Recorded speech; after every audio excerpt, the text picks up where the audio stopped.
শুক্রবার রবীন্দ্র শতবার্ষিকী ভবনে রাজ্যভিত্তিক কলা উৎসব অনুষ্ঠিত হয়। রাজ্যভিত্তিক কলা উৎসবের আনুষ্ঠানিক সূচনা করেন উচ্চশিক্ষা দপ্তরের মন্ত্রী কিশোর Barman.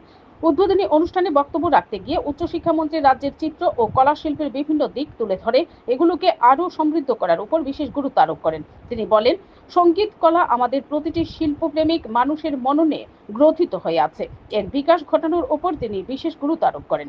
Bureau report, BTV Tripura news. সৌন্দর্য বোধকে আমাদের সমৃদ্ধ করে তোলে।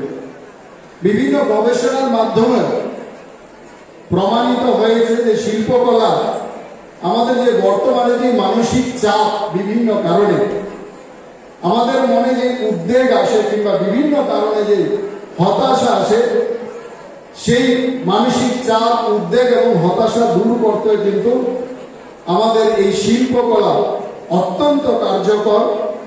স্বাভাবিক কারণে মাঝকাল আমরা দেখি মানুষ যখন বিভিন্ন কারণে সফলতা পায় না, কিংবা আমরা বিভিন্ন বেকার যুবক যুবতীদেরও আমরা দেখতে পাই যে চাকরি না পেয়ে হতাশাগ্রস্ত হয়ে অনেক সময় আত্মহত্যার পথ বেছে নেন।